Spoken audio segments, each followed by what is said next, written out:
Oke, terima kasih. Bismillahirrahmanirrahim. Assalamualaikum warahmatullahi wabarakatuh. Kali ini berjumpa dengan Mercy Team ya. Ini di salah satu channel YouTube saya yang lain. Jadi saya mau upload di sini ya untuk teman-teman khususnya eh, adik-adik calon peserta didik baru untuk jenjang SMA ya, untuk jenjang SMA yang lulus tahun ini dan akan mendaftar SMA pada tahun ini, yaitu tahun 2022. Khususnya untuk Provinsi Jawa Tengah, bagaimana langkah-langkahnya, kemudian apa saja sih jalur yang disediakan, kuotanya seperti apa, kuotanya ada berapa, jalurnya apa saja, kemudian persyaratannya apa saja. Kemudian nanti coba kita juga demokan untuk cara pendaftarannya. Jadi insya Allah di video ini, satu video mungkin akan berdurasi panjang tapi akan cukup lengkap ya nanti untuk adik-adik maupun calon peserta didik baru untuk jenjang SMA yang akan mendaftar ataupun SMK, karena sebenarnya tata cara pendaftarannya untuk SMA dan SMK itu hampir sama ya, hanya yang membedakan nanti adalah di jalur yang dipakai ya. Langsung untuk jalur dan kuota untuk PPDB untuk SMA itu jalurnya sebenarnya tidak berbeda dengan tahun lalu, cuman prosentasenya mungkin nanti kuotanya yang akan sedikit ada perubahan, khususnya di afirmasi ada pembagiannya. Yang pertama yang sunasi itu paling sedikit adalah 55%, paling sedikit ya. Artinya kalau misalnya dari jalur lain tidak terpenuhi, maka akan dipenuhi dari jalur zonasi. Kemudian afirmasi ini paling sedikit 20%. 20% itu paling sedikit, dan itu terbagi di dalam 20% itu terbagi ke dalam 4 bagian. Yaitu yang pertama adalah untuk kategori siswa miskin, ini adalah 13%. Siswa miskin itu 13%. Kemudian untuk yatim piatu atau yatim piatu yang terdampak orang tuanya meninggal karena COVID ya, itu sebanyak 2%. Kemudian untuk anak panti itu paling banyak atau maksimal juga 2%. Nah, kemudian untuk nakes itu paling banyak adalah 3%. Untuk nakes paling banyak 3%. Kemudian untuk prestasi itu paling banyak atau maksimal adalah 20%. Sedangkan untuk perpindahan tugas orang tua maksimal adalah sebanyak 5%, yaitu untuk jalur dan kuota PPDB SMA. Nanti setelah ini kita bahas satu persatu mengenai jalur-jalur tersebut. Oke, kita ke jalur zonasi. Jalur zonasi itu tentunya berdasarkan jarak terdekat domisili sesuai dengan KK dengan satuan pendidikan di wilayah zonasinya. Jadi jarak antara rumah alamat sesuai dengan KK dengan satuan pendidikan di wilayah zonasinya. Kemudian untuk KK-nya sendiri itu mempunyai syarat itu telah tinggal paling singkat 1 tahun sebelum tanggal pendaftaran PPDB. Jadi paling singkat 1 tahun. Kalau tahun lalu paling singkat 6 bulan, maka tahun ini adalah paling singkat 1 tahun sebelum tanggal pendaftaran PPDB berdasarkan data administrasi kependudukan. Kemudian untuk tahun ini tidak diberlakukan SKD atau surat keterangan domisili kecuali dalam kondisi khusus, misalnya ada bencana alam atau bencana sosial. Jadi SKD tidak berfungsi ya, tidak diberlakukan pada tahun ini. Kemudian untuk kebijakan daerah ada yang namanya adalah zonasi khusus, yang paling banyak adalah 10%. Ini dikhususkan untuk kecamatan yang di dalamnya tidak ada sekolah SMA atau SMK negeri. Jadi dia masuk ke zona khusus untuk wilayah tertentu, zonasi tertentu. Jadi namanya zonasi khusus dan paling banyak adalah 10%. Kemudian untuk CPD dari pondok pesantren itu berlaku zonasi sesuai dengan kedudukan dari pondok pesantrennya. Oke, kemudian untuk jalur afirmasi, seperti yang saya sampaikan tadi bahwa jalur afirmasi itu terbagi dalam 4 bagian, yaitu keluarga ekonomi tidak mampu, yatim dan piatu, orang tua meninggal karena COVID, kemudian anak panti dan anak nakes. Ya.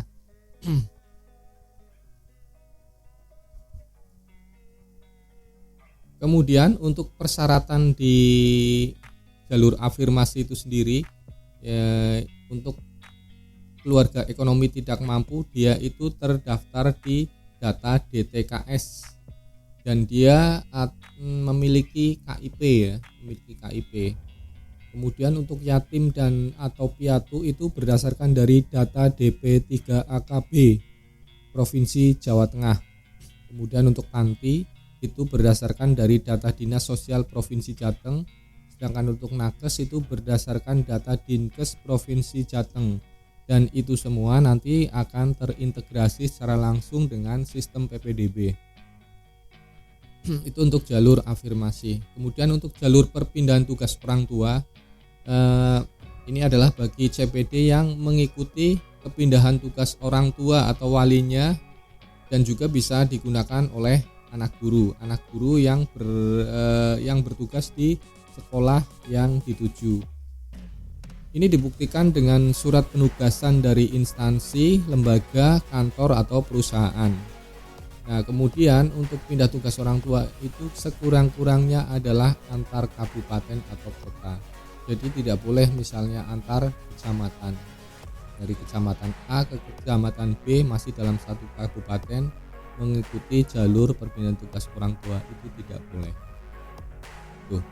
Kemudian untuk jalur prestasi itu berlaku bagi CPD yang di dalam dan di luar wilayah zonasinya. Jadi walaupun di luar zonasi dia bisa mendaftar di sekolah tertentu dengan menggunakan jalur prestasi.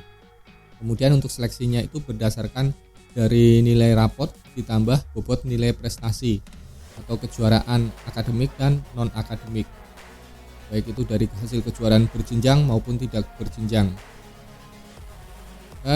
Yang perlu disampaikan juga bahwa untuk seleksi prestasi ini, kalaupun dia CPD tidak mempunyai piagam tetapi kemudian merasa bahwa nilainya cukup bagus dan bisa bersaing di jalur prestasi, bisa mendaftar di jalur prestasi tanpa mempunyai piagam, jadi berdasarkan nilai rapot saja. Kemudian untuk bukti prestasi sendiri itu diterbitkan paling singkat 6 bulan dan paling lama 3 tahun sebelum tanggal pendaftaran PPDB. Itu. Nah, untuk seleksinya yang pertama untuk jalur zonasi itu yang pasti adalah jarak tempat tinggal terdekat, kemudian usia yang lebih tua. Artinya gimana? Artinya kalau misalnya dalam sebuah sekolah kuotanya untuk zonasi adalah misalnya 100 orang, kemudian di posisi 100 dan 101 itu terdapat alamat yang sama, jaraknya sama persis, maka siapa yang berhak menempati posisi 100 dan diterima di sekolah itu adalah berdasarkan umur yang lebih tua. Jadi yang lebih tua itu nanti yang akan masuk. Kemudian untuk jalur afirmasi sama, jadi tetap untuk perankingannya itu berdasarkan jarak tempat tinggal terdekat, kemudian juga usia yang lebih tua. Untuk jalur perpindahan tugas orang tua juga jarak tempat tinggal terdekat dan usia yang lebih tua. Kemudian untuk jalur prestasi tentunya berdasarkan bobot nilai tertinggi, serta yang kedua jika skornya sama maka dipilih usia yang lebih tua. Itu untuk proses seleksinya.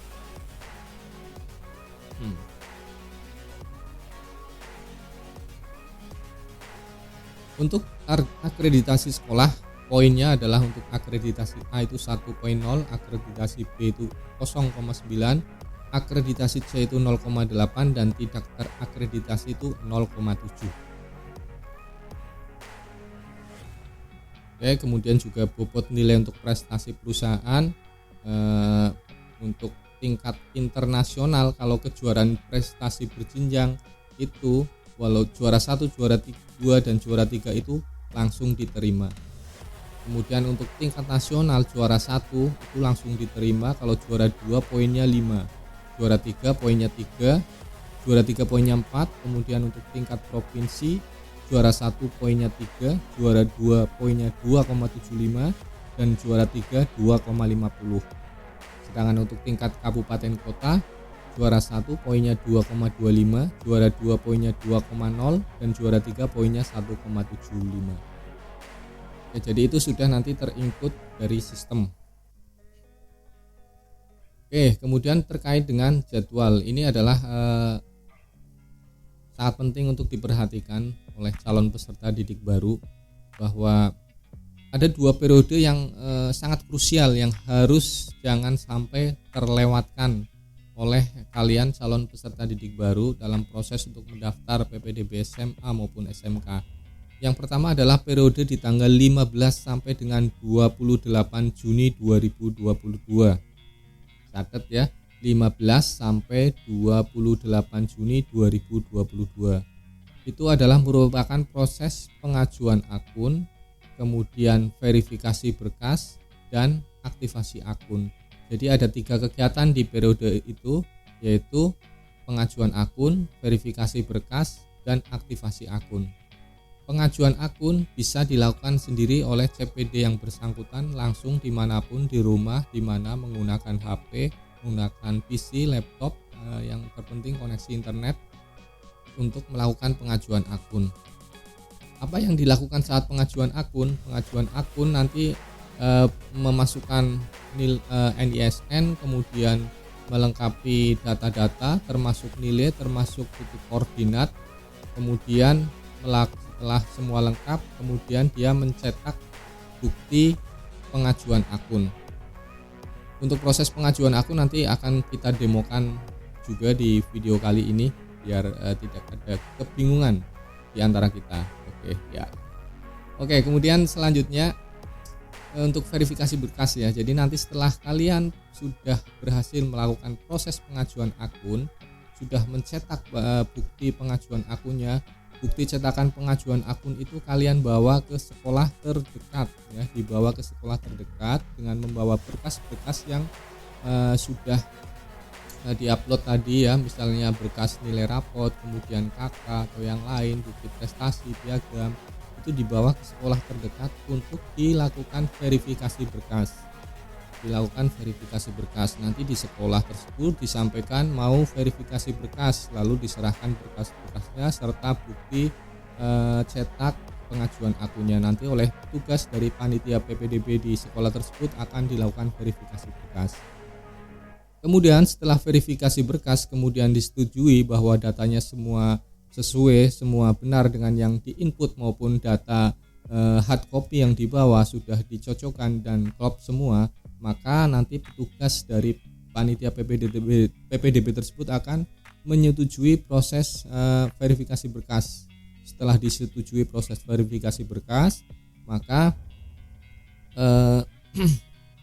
kalian akan mendapatkan bukti sudah melakukan verifikasi berkas yang di dalamnya nanti ada nomor token. Nah, nomor token itulah yang akan digunakan kalian untuk melakukan fase yang ketiga, yaitu fase aktivasi akun. Nah, setelah dapat token, kalian bisa melakukan aktivasi akun. Setelah melakukan aktivasi akun, baru akun kalian itu bisa digunakan nanti untuk mendaftar di proses periode pendaftaran, yaitu 29 Juni sampai dengan 1 Juli 2022. Yaitu jadi alur pendaftarannya ya. Jadi jangan terlewat yang periode 15 sampai dengan 28 Juni 2022. Oke, untuk proses pengajuan akunnya akan saya demokan ya, agar kalian adik-adik semua, orang tua, wali murid yang akan mendaftarkan putra-putrinya untuk mendaftar di SMA agar paham juga caranya, maka saya akan demokan.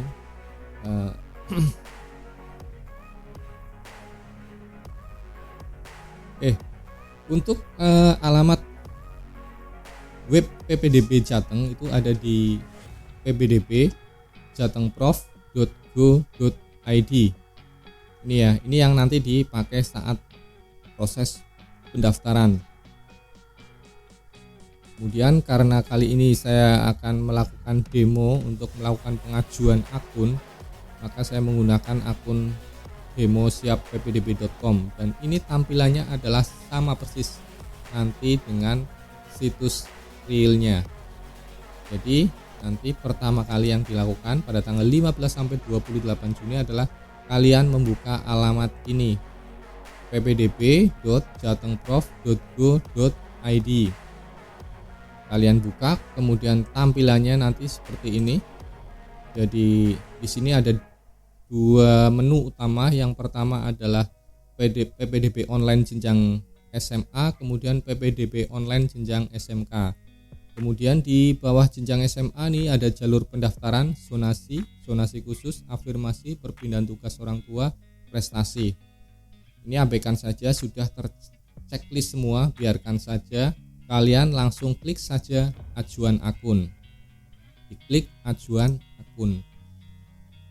Oke, ini adalah tampilan selanjutnya. Apa yang diminta? Yang diminta adalah kalian untuk memasukkan NISN kalian. Kalian pasti sudah tahu kan nomor NISN kalian. Nah, ini saya coba karena ini demo, saya coba cari data dummy untuk mencoba ya.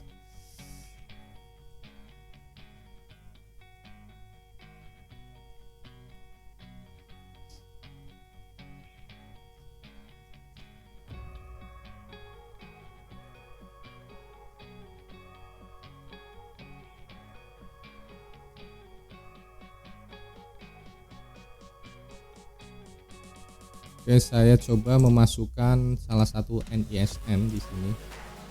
Kemudian setelah memasukkan NISN, kemudian di bawahnya ada sekolah asal. Sekolah asal ini pilihannya adalah dalam provinsi atau luar provinsi. Karena dalam provinsi ya kita pilih dalam provinsi. Kemudian jenis lulusan. Jenis lulusan adalah SMP MTS atau paket A atau paket B. Karena lulusan SMP atau MTS maka pilih yang atas, lulusan SMP MTS. Kemudian tahun lulus, karena tahun lulusnya sekarang tahun 2022 ya dipilih yang tahun 2022. Kemudian masukkan kode keamanan. Oke, kemudian kita klik lanjutkan. Oke, setelah klik lanjutkan, maka di sini sudah ada data awal ya, ini data awal. Dia berasal dari SMP Negeri 5 Cilacap misalnya. Kemudian namanya sudah ada Faiz Sumna Wahyu Nujud. Kemudian tempat lahir Cilacap, tanggal lahir sudah ada, jenis kelamin, kemudian status domisili siswa. Nah, kita klik status domisili siswa. Di sini ada pilihan sesuai KK, menggunakan surat perpindahan tugas ortu, menggunakan surat keterangan pondok, menggunakan surat keterangan panti asuhan. Karena ini menggunakan KK, maka kita klik yang sesuai KK. Nah, kemudian di sini kita memasukkan alamat ya. Alamatnya di mana? Jadi ini alamatnya nanti disesuaikan dengan yang tertera di KK ya. Yang dipastikan disesuaikan dengan yang tertera di KK. Karena ini coba-coba saya coba aja ya ngisi sembarangan untuk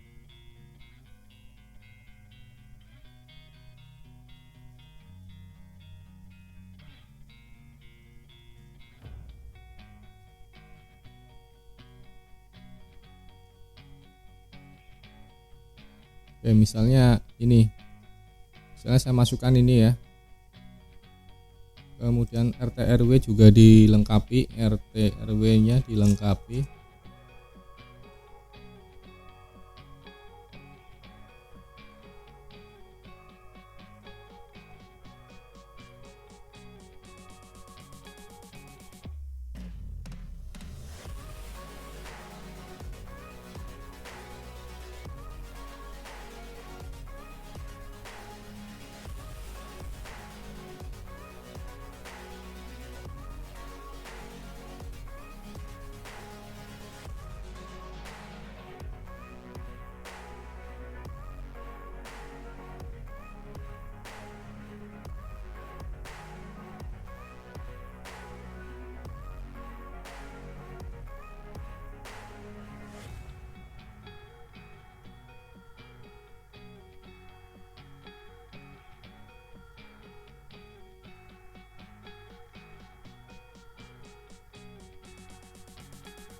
Oke ya, untuk situs uji cobanya ini mungkin sedikit trouble, jadi Harusnya ketika kita memasukkan alamat di sini, nanti di sini kita bisa cari lokasi, dan otomatis nanti titik koordinatnya akan menyesuaikan dengan alamat yang sudah kita masukkan di kolom alamat siswa. Artinya intinya seperti itu. Jadi alamat domisili ini diisi lengkap sesuai dengan kakak, diisi provinsinya, kabupaten, kecamatan, kelurahan, sampai RT RW lengkap. Nanti di bagian map ini kita tinggal cari lokasi dan nanti sudah langsung menitik untuk titik koordinat lokasinya. Oke. Kemudian selanjutnya ke bawah, ke bagian bawah di sini kita diminta untuk memasukkan nomor WA. Silakan harus dimasukkan.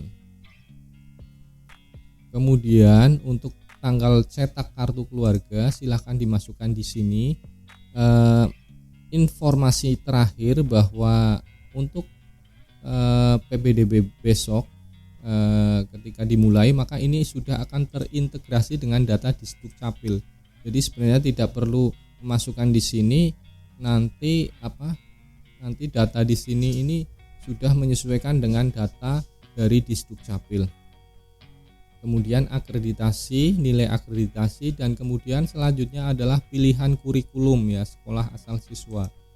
Di sini kita pilih misalnya kurikulum 2013, maka akan muncul input untuk memasukkan nilai rapor. Ya. Nilai setiap mapel itu ada dua nilai ya, khususnya di kurikulum 2013, jadi nilai pengetahuan dan nilai keterampilan. Harus dimasukkan semuanya. Oke, kita coba masukkan.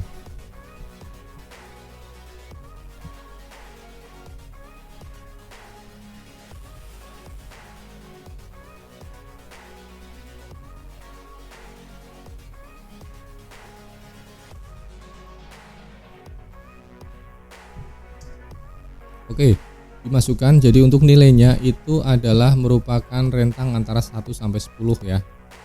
Kemudian setelah dimasukkan nilainya, kemudian jika kalian mempunyai data kejuaraan atau prestasi, silahkan kalian masukkan di sini.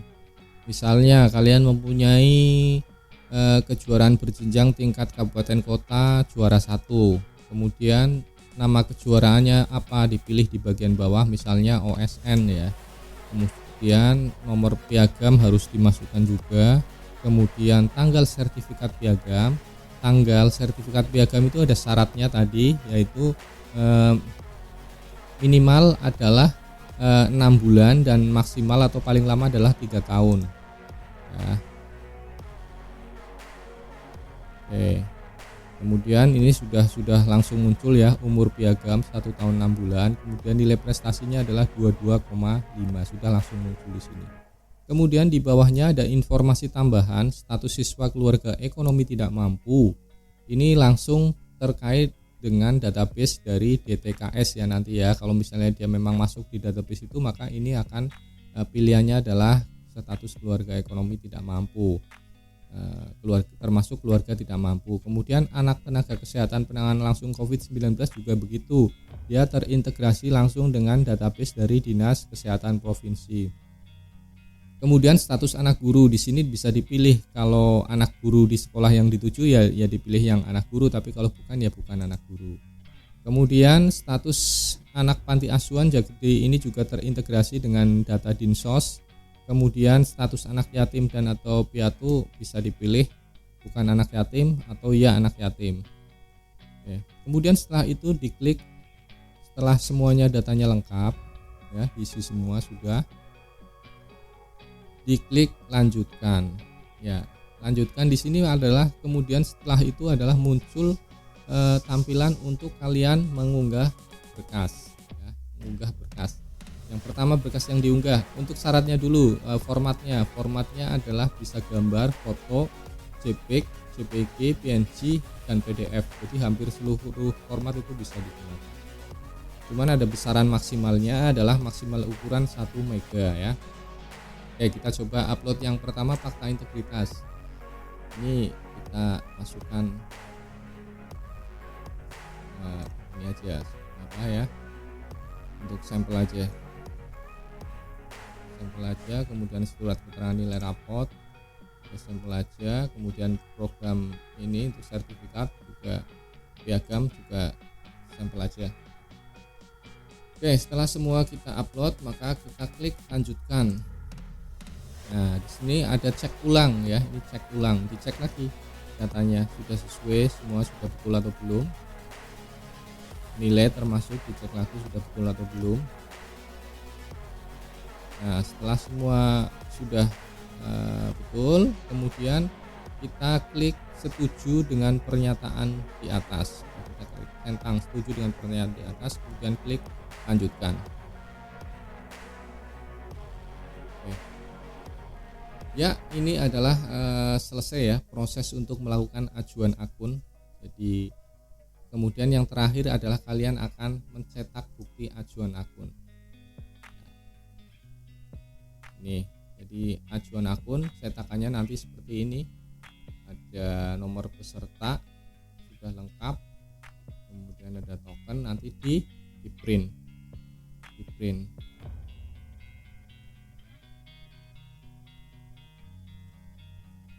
Simpan saja. Jadi inilah nanti yang dibawa kalian saat akan setelah proses ini selesai, proses pengajuan akun selesai, ini cetakan ini yang dibawa kalian ke sekolah yang terdekat dengan membawa berkas-berkas lain untuk melakukan verifikasi berkas ya, untuk melakukan verifikasi berkas. Kemudian setelah diverifikasi berkasnya, kalian akan mendapat sebuah cetak printout dari panitia PPDB di sekolah tersebut adalah cetak bukti sudah melakukan verifikasi berkas. Maka setelah itu kalian akan melakukan aktivasi akun. Aktivasi akun bisa dilakukan di mana? Kalian login lagi ke web PPDB Jateng.prof.go.id, kemudian diklik salah satu zona ini, diklik saja salah satu zonanya. Kemudian di bagian atas ada menu daftar. Kalian klik menu daftar. Kemudian di sini ada data pendaftar, kemudian ada pendaftaran mandiri. Maka kalian klik yang pendaftaran mandiri. Nah, pada bagian bawah ini yang berwarna kuning ada tombol aktivasi akun. Nah, jadi ini yang kalian lakukan untuk melakukan aktivasi akun. Diklik saja, kemudian masukkan tadi nomor peserta yang ada di printout, kemudian token yang ada di printout dimasukkan, kemudian email ini digunakan apabila kalian lupa password ya. Jadi sebaiknya gunakan email yang aktif, email yang masih bisa kalian buka, agar nanti kalau misalnya kalian lupa password bisa mereset password ya. Oke, kemudian diklik cari akun, kemudian nanti selesai proses untuk melakukan aktivasi akun. Jadi setelah akun berhasil diaktifasi, maka akun itu baru bisa digunakan untuk melakukan pendaftaran pada tanggal 29 Juni sampai dengan 1 Juli nanti. Jadi untuk proses pendaftarannya sendiri kalian hanya tinggal nanti pas tanggal 29 sampai dengan 1 Juli kalian login lagi ke WPPDB dengan klik login ini. Klik login, nomor peserta, password yang sudah kalian buat, kemudian kalian login. Nah, di dalamnya nanti tinggal kalian pilih sekolah yang kalian inginkan untuk kalian mendaftar di PPDB SMA Provinsi Jateng tahun 2022. Jadi prosesnya hanya seperti itu. Setelah itu selesai. Kalian tinggal nanti menunggu pengumuman pada tanggal 4 Juli 2022, yaitu selambat-lambatnya pukul 23.55. Tetapi biasanya sih kalau pengalaman tahun-tahun kemarin sekitar mungkin jam setengah 11 malam atau jam 11 malam pengumuman sudah dirilis. Di websitenya sama tadi di ppdb.jatengprof.go.id. Oke, itu informasi saya pikir cukup lengkap terkait dengan PPDB SMA SMK Provinsi Jawa Tengah tahun 2022 terkait dengan jalur, kemudian kuota, kemudian alur atau tata cara pendaftaran dari pembuatan akun, pengajuan akun, verifikasi berkas, hingga aktivasi akun, hingga nanti proses terakhir adalah proses pendaftaran. Kalian jangan sampai terlewatkan salah satu fase itu, salah satu proses itu, karena kalau terlewat dalam ajuan akun pada tanggal 15 sampai 28, maka ya di tanggal 29 sampai 1 Juli kalian tidak bisa mendaftar. Jadi harus benar-benar diperhatikan tanggal-tanggal penting tersebut. Dan